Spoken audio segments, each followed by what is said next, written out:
भदोही जनपद के औराई क्षेत्र अंतर्गत सहसेपुर गांव में 3 दिवसीय कार्यक्रम का आयोजन किया गया, जहां पर इस कार्यक्रम की पूरे क्षेत्र में काफ़ी चर्चा है। मालूम हो कि सहसेपुर धर्मपुराण में स्थित ऋतुमान परिसर में 19 तारीख से लेकर के 21 तारीख तक तरह तरह के कार्यक्रम आयोजित किए गए। इस दौरान गृह प्रवेश, उपनयन संस्कार, प्रीति भोज और भजन संध्या का भव्य आयोजन किया गया, जहां पर तमाम हस्तियां शामिल हुई।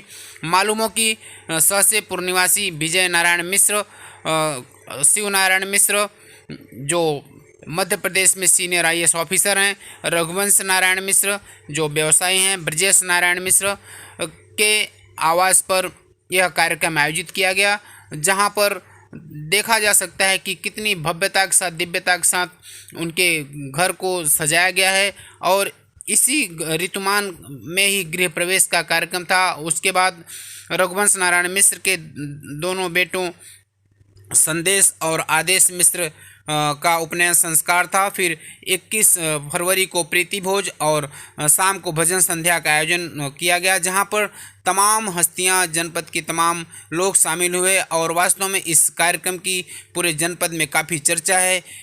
और यहाँ पर एक चीज़ और देखने को मिली कि senior IAS officer Shiv Narayan Mishra Madhya Pradesh में सेवा दे रहे हैं और उनके यहाँ गृह जनपद सहसेपुर में इस भव्य कार्यक्रम की पूरे जनपद में चर्चा है और तमाम लोग इसमें शामिल हुए।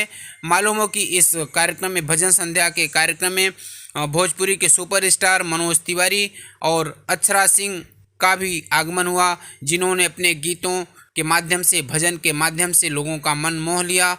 और वास्तव में मनोज तिवारी और अक्षरा सिंह के गीत को सुनकर के लोग काफ़ी खुश हुए और इस समय भारी भीड़ भी देखने को मिली। इस कार्यक्रम के बारे में क्या कहा रघुवंश नारायण मिश्र ने? जो जन्मभूमि है हमारी, हमने ये कार्यक्रम उपनयन संस्कार यहाँ से करने का निर्णय इसीलिए लिया कि कभी कभी आदमी अपने जीविकोपार्जन, व्यवसाय इत्यादि या नौकरी के सिलसिले में बहुत दिनों से बाहर चला जाता है, तो जन्मभूमि और अपने स्वजनों से उसका डिटैचमेंट हो जाता है, काफ़ी लोगों से उसका फिर बिलगाव। तो ऐसे कार्यक्रम यदि अपने जन्मभूमि में आयोजित किया जाए तो एक तो सबसे बड़ा फायदा ये होता है कि लोगों से फिर से एक बार जुड़ने का बहुत बड़ा मौका मिल जाता है, बड़े आसानी से परिचय स्थापित होता है। प्लस मैं और भी इसका एक महत्वपूर्ण ये बताना चाहूँगा कि जो कर्म भूमि है ये बदलती रहती है, लेकिन जन्मभूमि जो है वो एकदम फिक्स है, आपका वो जीवन भर वहीं रहना है। तो हर आदमी को चाहिए कि अपने जन्मभूमि में करेगा अपना ही विकास कार्य, चाहे अपना मकान बनाएगा, अपने कुछ प्रॉपर्टी खरीदेगा, लेकिन उससे अपने जन्मभूमि का सृजन होता है। हर लोग, बाहर जाने वाले लोग यदि अपने जन्मभूमि में इस तरह से कुछ न कुछ विकास कार्य करते रहें तो इससे क्षेत्र का, जन्मभूमि क्या तो सब जगह का विकास होता जाएगा और शहरों का बढ़ता हुआ दबाव भी कम हो जाएगा। दूसरी चीज़ें, आज हमने भोजपुरी कलाकार श्री मनोज तिवारी जी का भी प्रोग्राम लिया है। इसके पीछे भी मैं आपको वजह बताऊं कि हम लोग जो अपनी भावनाएं हैं, इसका भाषा से बहुत बड़ा जुड़ाव होता है।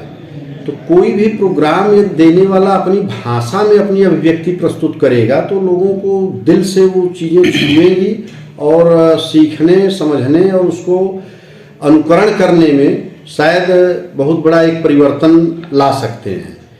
इसलिए हमने निर्णय लिया कि भोजपुरी सुपरस्टार श्री मनोज तिवारी जी को बुलाया जाए और उपनयन, जैसे वैदिक काल में वर्णन आया है कि बहुत बड़ा संस्कार होता है, ऐसे बड़े संस्कारों को लोगों को फिर से जागृत किया जाए कि ऐसे संस्कारों को भी बड़े स्तर पर आयोजित करें, इसके महत्व को बढ़ाएं और अपनी भाषा, अपने जन्मभूमि का सम्मान बढ़े। कार्यक्रम स्थल हमारी जन्मभूमि को चुनने का मुख्य कारण यह है कि यहाँ पर पहली बात तो ये जन्मभूमि है, ये अपने आप में एक बहुत बड़ा कारण है। दूसरी बात से कि जन्मभूमि का हमारे शास्त्रों में भी महत्व का वर्णन है। तीसरी बात कि हमारे लोग, परिवारजन, मित्रगण सभी यहाँ पर हैं। और उपनयन संस्कार एक ऐसा संस्कार है जो वैदिक काल से लेकर आज तक हमारे समाज ने बचाए रखा है। सांस्कृतिक दमन का भारत देश को सामना करना पड़ा, उसके बावजूद हमने अपने संस्कार को बचाए रखा है। तो हमें अपनी मातृभूमि पे गर्व हो और अपने धर्म संस्कृति पे गर्व हो, जिसको 1000, 2000, 4000 साल से हमने बचाया हुआ है। उसी के लिए ये चीज़ें की गई हैं। हमको भी समझाया गया है पंडित जी द्वारा, पिताजी लोगों द्वारा, बड़े भाइयों द्वारा, अपने संस्कृति धर्म को बढ़ाएं, संभालें और विस्तृत करें, चारों ओर फैलाएं। इसी सब कारणों की वजह से ऐसा किया गया है। ऐसे युवाओं के लिए मेरी तरफ से एक ही संदेश होगा कि सुख और आनंद में जो अंतर होता है, कि गौतम बुद्ध भगवान थे, उनके पास सुख की सभी वस्तुएं थी, लेकिन आनंद के लिए उन्होंने निर्माण की खोज की यात्रा की है। तो मेरा संदेश यही होगा कि धर्म से सुख का मूल ही धर्म है। तो अगर हम धर्म से जुड़े हुए हैं तो हम सुखी रहेंगे और आनंदित जीवन व्यतीत करेंगे। मुझे जहाँ तक लगता है इसमें माता पिता का बहुत बड़ा रोल है।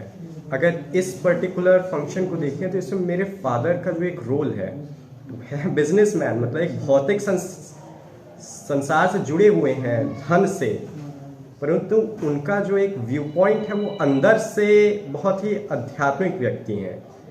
मैं अपने फादर के बारे में बहुत कुछ नहीं कहना चाहता, बट जैसे अपने रामायण में वर्णन आता है, राजा जनक थे जिनको विदेह कहा जाता था। शायद तक मेरे पिताजी कुछ उस प्रकार हैं जो एक बिजनेसमैन रहते हुए भी एक उपनयन संस्कार में इतना किए।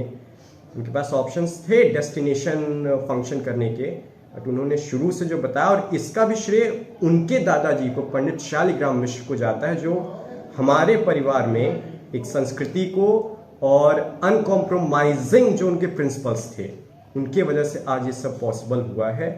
और जो हमारे वेदों के आर्य लोग जो आए थे 10,000 साल पहले, उन्होंने जो हिमालय में तपस्या करके जो चीज़ एस्टैब्लिश किया, उसी का फल है आज जो आजकल हम सब ये सब नोटिस कर रहे हैं। सो इस सब का श्रेय जो भी आज वेस्टर्नाइजेशन हो रहा है, जो भी लोग आजकल प्रॉब्लम में हैं, उससे डेविएंट हो रहे हैं, उनका ज़रूर कहीं ना कहीं हाथ उनके माता पिता का भी है। और आज जो भी कुछ मैं हूँ, मेरे परदादाजी, मेरे दादाजी, मेरे बड़े पिताजी और पिताजी लोगों के आशीर्वाद से है। और आप लोग जो उपस्थित हो रहे हैं, आप सभी का धन्यवाद, और आपका भी इंटरव्यू लेने के लिए बहुत बहुत धन्यवाद। नमस्कार।